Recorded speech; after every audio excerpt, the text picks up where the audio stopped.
As a Presbyterian childcare agency, our mission here at Kemmerer Village is to provide a wide range of quality services to meet the needs of children, youth, and their families.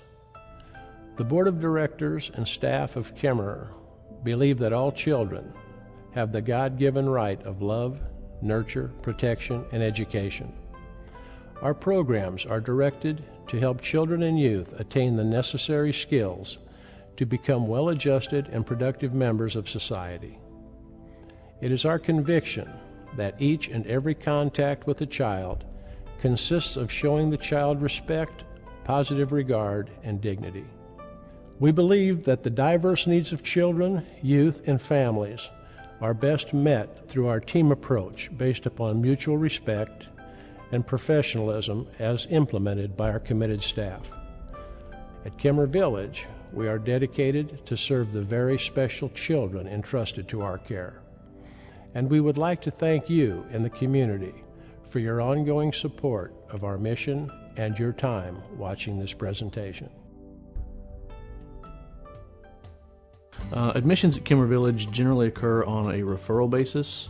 What I mean by that is different agencies, state agencies like Department of Children and Family Services, Department of Human Services, schools or courts will contact us with clients that they think need to be placed at Kemmerer Village. It's kids that have come from a background generally of abuse or neglect. Some have had legal issues. Nearly all carry some sort of psychiatric diagnosis, be it anywhere from an emotional disturbance like bipolar disorder or conduct disorder. Kids that have had a difficult time living within a family setting because of some of those issues. Kemmerer Village is a place where we provide safety and security in a home environment for children that otherwise have not experienced that in their young lives. I mean, overall, it's just it's a therapeutic-based program. So many programs are emphasize, what a child does wrong, where a therapeutic program helps them do better. Our day-to-day programming is based on a cognitive behavioral model. So throughout the day, clients are rated on individualized goals. We've got levels every day. Like if you go, you get 2 hours of TV or game time. Bronze means that you're not on a perfect level, but silver means that you're getting up there, but gold means you're really up there. If your packet, your privileges are just, you don't get any at all. And I'm the highest level today. We have taken a really good look at our programming and tried to determine which aspects of programming have met with the most success. As we've done that ongoing evaluation, we've definitely put more emphasis on individualized programming for clients and trying to reach clients' strengths through those individual means. The goal of the Therapeutic Recreation Program is basically to provide activities for the residents, the children here, that really enhance their treatment goals, to work on those treatment goals. When people hear recreation, they might think of sports. Well, that's not all we have to offer. We offer a variety of different activities for our residents here. The kids really do kind of have a say in what they want to do. We offer so many different programs and so many different things that they can express themselves with. To do that, like I said, we use sports for peer interaction, social skills sorts of things. We'll use expressive arts, creative arts for their self-esteem. There are a number of different ways you try to get through. A traditional counseling may not necessarily work for everyone, so you try to work with bits and pieces and trying to strike a chord with various children that are in our programs. I had a young lady about a year ago that didn't want to be on the soccer team. But we thought it would be therapeutic for her in that she's never been on a team sport before. She's never tried a sport like soccer. She had trouble getting along with her peers. So we thought, in that aspect it'd be good to help her with team building and trying something new and trying out a sport. And she ended up getting in there, and she was actually one of our goalies. And the very first shot that came at her, she stopped it and caught the ball. And it just surprised her, and she just had no idea, like, wow, you know, I stopped it. It didn't go in the goal. You know, just little things like that are what make this job just rewarding. We have 3 programs running at the indoor riding arena at Kemmerer Village. There's a work program, therapy during the daytime, and towards the evenings, recreation activities. There's approximately 10 kids each week that come over in the mornings to work at the stable. That program runs with the school as kind of a work-study program. During the afternoon, there's individual therapy sessions, and there's a variety of activities we do during that.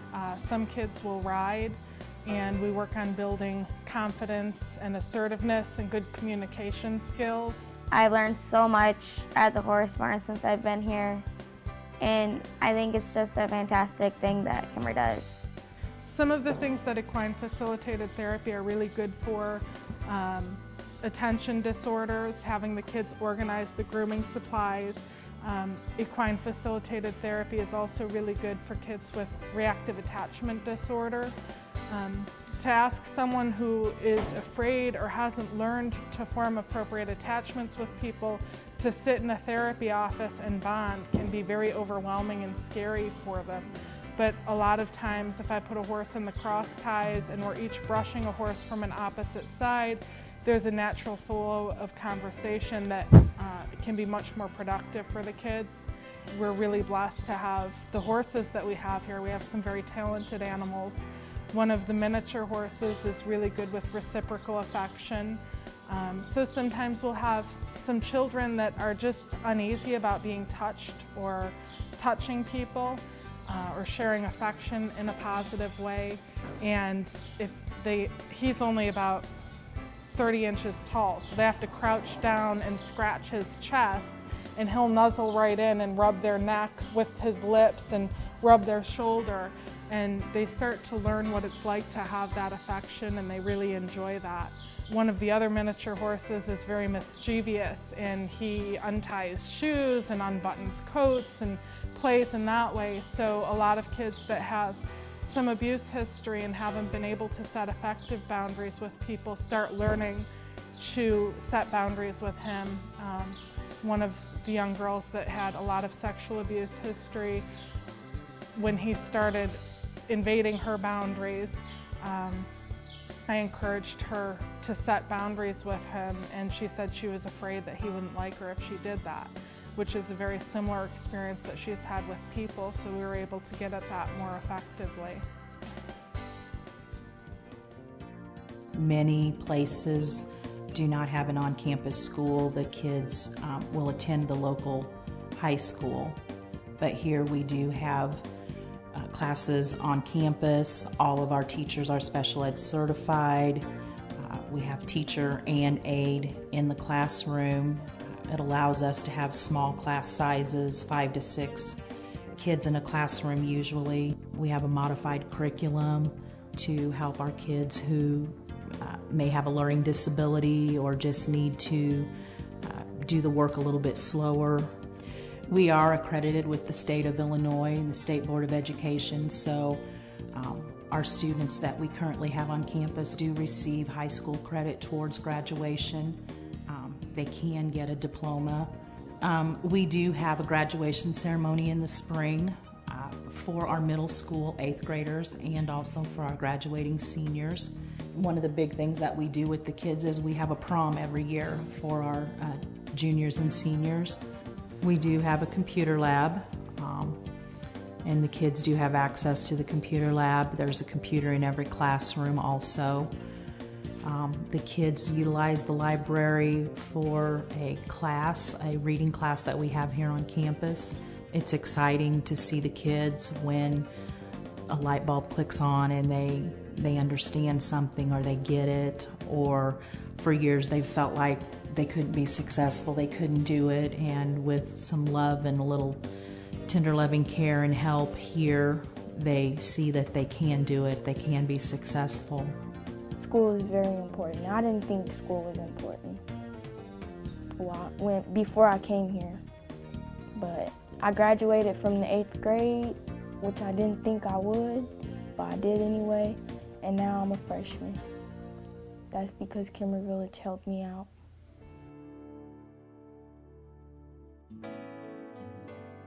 In the Presbyterian Church, I'm known as a commissioned lay pastor. And my presbytery called me up and said, you know, there's a possibility for you, a position at Kemmerer Village as a chaplain. I said, well, I'll go visit with somebody about it. And came over and they offered me the position. And I remember when I went out after that conversation and I walked out these doors here out of the chapel out into the open air there, and I'm going, what have I got myself into? And I said, God, what have you gotten me into? And it's one of those times where you can hear God speak back to you, and he said, it's time for you to quit playing church and be my disciple. And that hit me pretty hard as to what all that meant. And it's to reach these kids with the hope of connecting them to God. And it's a challenge because they have trust issues, let's put it that way, of adults, of positions of authority over them. And to tell them that there's a God that loves them dearly, and to try to get that relationship started with them where they've had broken relationships their whole life. It's a challenge, but it's so very rewarding when you see it start to grab hold somewhere in some of their lives. One of the advantages of Kemmerer Village is that, you know, the program runs 24/7, and pretty much we immerse the kids in, you know, a setting that's consistent and structured and has plenty of people, you know, no matter what time of day or night, that are willing to talk with them, that are willing to try to help them through whatever issues they're going through at the time. I mean, the staff are patient with me. They work with me. They understand. They tell you how it is, but it's also in a nurturing way. I had a quote from a kid that has been all around this campus. It just lit up like wildfire, and I absolutely love it. And he said, I've never been in a place where I've seen so many people who were actually interested in me and how I felt and what I was going to do in my life, because where I came from, it was all about, you know, how I can get up on other people, how I can tear other people down to pull myself up. And here it's all about building yourself up and having that interaction and caring for each other. As far as what makes Kemmerer Village unique, I don't think you could point to any one thing. You know, with the various programs we have, from the therapeutic services, the recreation, the equine therapy program, the actual our daily program that we run, it just all works together really well. Last year alone, we served 80 children. 5 of those children were successfully adopted. They were placed in a home outside of their biological parents, and the parents unfortunately didn't complete the necessary services, and the children were placed for adoption. We did have 15 children last year who were returned home to their parents, so it's always a good story whenever you see those parents doing what they're supposed to do and putting their children first.